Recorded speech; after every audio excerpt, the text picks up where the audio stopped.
sesar nggak? Iya, iya. Apa sesar itu? Lahir dengan Iya, operasi. operasi ya?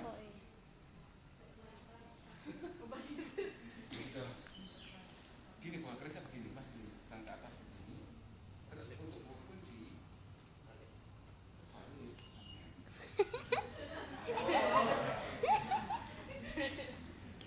Untuk buka kunci itu jempolnya itu jempol ini itu ditaruh di sini, terus di atas diangkat sedikit sampai dia bunyi pinggul.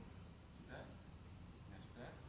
Nah ini pertama ini tajam banget keris ini. Kedua dia beracun. Jadi jangan sampai tergores. Caranya adalah pegang tangan kiri memegang warangkat, terus tarik pelan-pelan sampai ke ujung yang paling yang lancip. Terus tarik terus tarik terus terus terus terus terus tarik terus tarik terus terus.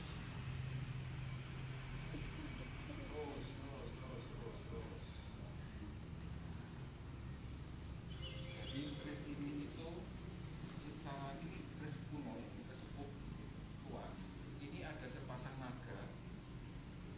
Dan ini terbuat dari 3 material. Yang pertama besi, nikel, meteor. Oh, betul meteor. Itu sah karena dijadikan selir oleh Mas Iksan. Maka Mas Iksan akan menyuruh putusannya untuk bilang pada bapaknya, kalau Mas Iksan sibuk karena mengerjakan remedi dari sebuah ulangan, dan itu pas hari pernikahannya Mas Iksan itu, maka di pelaminan itu hanya duduk mempelai perempuan dengan keris yang ini. Bukan artinya perempuan ini menikah dengan keris, tidak. Perempuan ini menikah dengan Mas Iksan dengan diwakilkan kepada keris, karena keris yang ini itu adalah simbol dari pemiliknya. Bisa paham? Keris tidak berisi jin. Tidak ada, ini tidak berisi kuntilanak, gendro, tidak ada. Tidak ada. Tapi kami di museum ini kami melestarikan keris karena apa? Ini adalah bukti bahwa nenek moyang kita itu sudah sedemikian canggih, karena ini peleburannya itu minimal di suhu 5000 derajat Celcius. Pertanyaannya adalah dengan alat apa bisa melebur bahan keris yang keras-keras seperti itu? Masih belum ketemu teknologinya. Begitu ya. Terima kasih Mas Iksan. Ini jangan dibawa pulang karena ini itu koleksi museum. Ini juga sama. Jadi keris ini, untuk Mas silakan tepuk tangan dulu untuk Iksan dan Eza. Jadi keris ini dulunya adalah ageman dari, tahu ageman enggak? Ageman adalah koleksi ini, yang ini itu dari Gubernur ke-7 Jawa Timur yang bernama Bapak Sunandar Priyo Sudarmo. Ini kerisnya beliau dulu.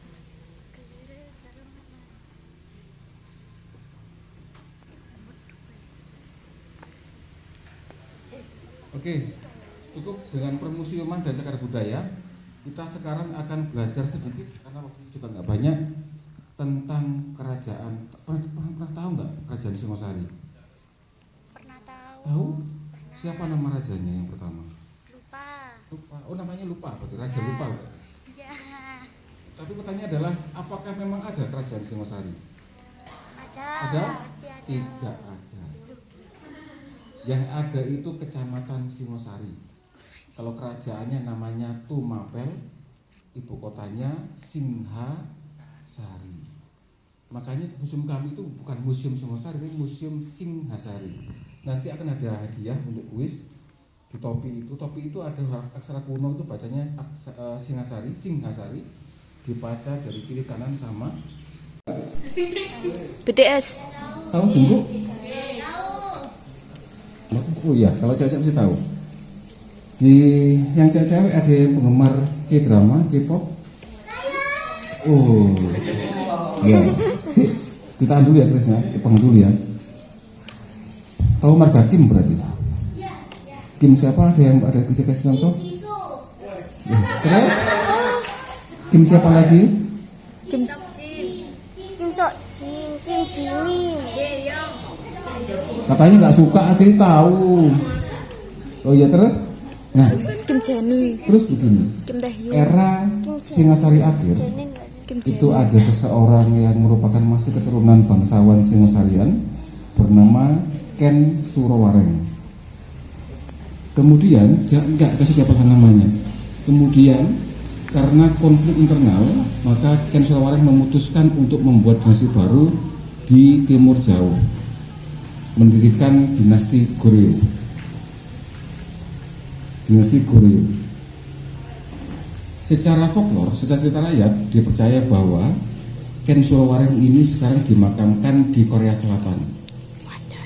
Ada makamnya namanya makam Kim Suro. Bisa Google.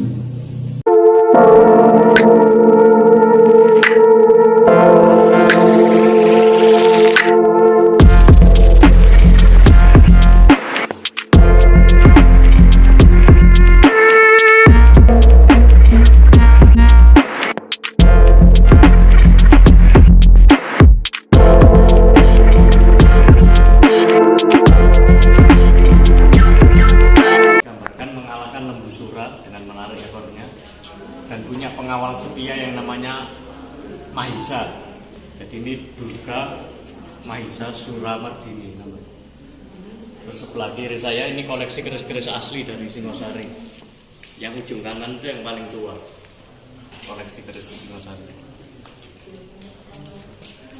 Terus arca Bhairawa, tapi ini replika juga karena yang asli masih di Belanda.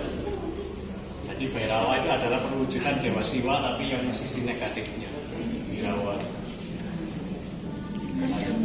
Lembu surat, jadi itu mirip seperti yang di pojok sana, tapi cuman kepalanya sudah nggak ada. Lembu surat. Terus ini batu bata zaman kerajaan Singosari dulu. Jadi batunya gede, kalau sekarang mungkin dibagi 3 bisa. Yang ini upah. Jadi upah itu tempat menaruh sesajen.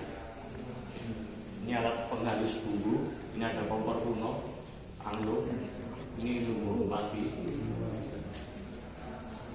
Dan terakhir ini arca 2 wajah. Jadi ini koleksi asli dari Singosari semua, wajah depan sama wajah belakang. Juga arca Dewi Durga ditemukan di daerah dekat Gunung Bromo tahun 2021. Jadi ini koleksi miniatur dari arca Dewi Durga, mungkin sekitar abad ke-12 lah, abad 12. Nah ini koleksi dari topeng Malangan. Jadi jumlah topengnya itu ada 72 topeng, mencerminkan 72 karakter manusia. Yang tokoh sentralnya Panji Asmoro Bangun sama Dewi Sekartaji, tokoh sentral. Dan yang di pojok kanan itu Gua Melaten, tempat bertapanya Kenarok dulu di situ. Gua Melaten, dekat dengan Cleo, atau Ganesha. Ini maket dari Candi Ketua se-Jawa Timur, Candi Badut, punyanya Kerajaan Kanjuruhan dengan nama rajanya Raja Gajayana. Kenapa kok dinamakan Candi Badut? Karena bukan banyak badutnya. Jadi badut itu adalah tumbuhan kuno, tumbuhan badutan, dan memiliki koleksi prasasti, namanya Prasasti Indinoyo, yang sekarang ada di Museum Nasional Jakarta. Dan ini maket dari Stupa Sumberawan. Stupa Sumberawan itu adalah salah satu peninggalan Majapahit yang masih ada di Malang, Stupa Sumberawan. Ini lanjut ya. Ini arca replika dari Ganesha. Jadi Ganesha itu adalah dewa ilmu pengetahuan. Ini Ganesha berdiri, ada 2 jenis Ganesha, Ganesha berdiri sama Ganesha duduk. Kenapa kok dinamakan dewa ilmu pengetahuan? Karena dia membawa otak dan menyerapnya, makanya dia itu pintar. Dewa ilmu pengetahuan.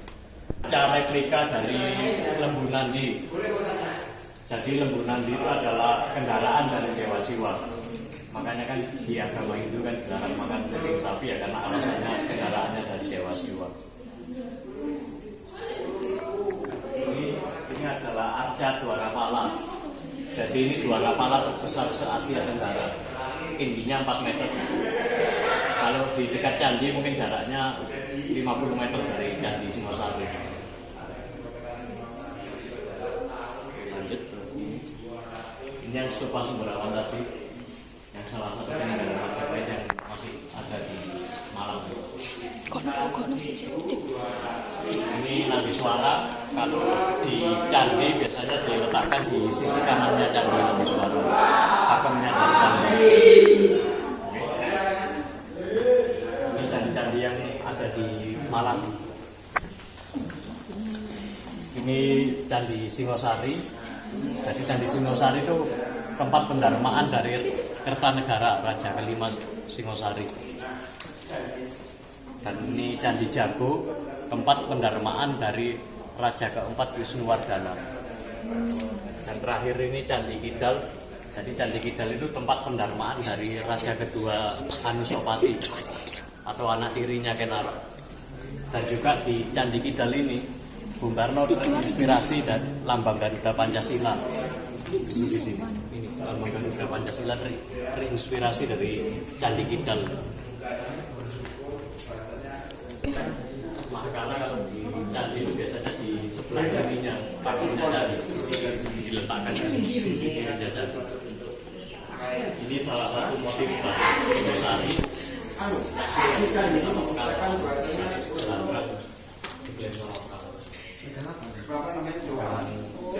Pedang Jawa, Wong. Jadi selain itu Jawa juga punya pedang namanya Larbangau. Ini nama pedang. Ini yang Candi Jago. Iya. Pendarmaan Raja keempat.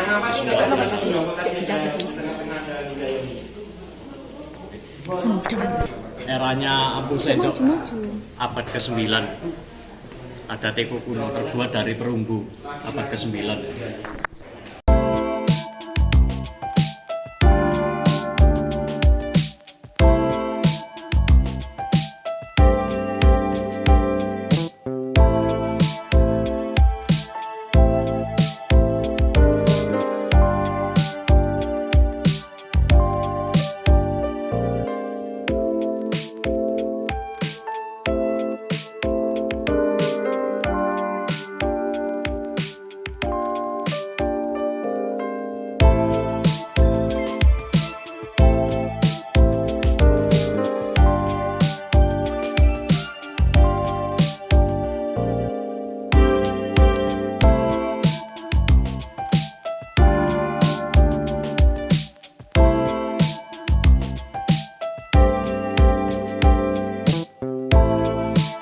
Panji Margasmara dan Ken Candrasari. Jadi kisah Panji Margasmara dan Ken Candrasari itu sudah masuk UNESCO, sudah diakui dunia tanggal 31 Oktober 2017. Jadi ini seperti Romeo Julietnya Jawa. Ya, nah, kita lihat gambar tokoh-tokoh. Gambar tokohnya. Panji Margasmara sama Ken Candrasari. Dan naskahnya sekarang masih tersimpan, ada di Universitas Leiden Belanda. Ini naskahnya berbahasa Jawa kuno dengan aksaranya aksara Bali. Aksara Bali. Ini batu-batu ini adalah batu-batu pecahan dari Candi Singosari. Kita amankan di sini supaya enggak dicuri orang.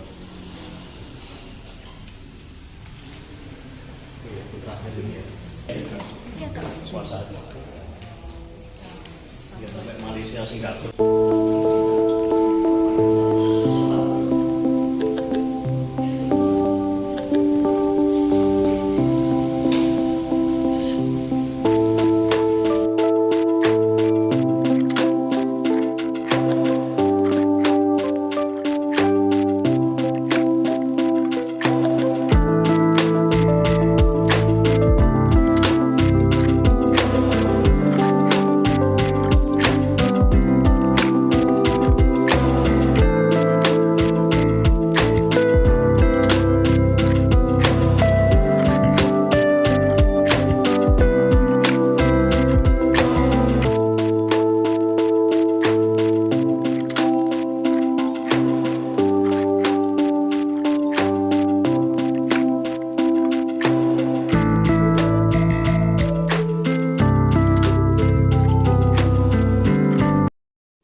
Thank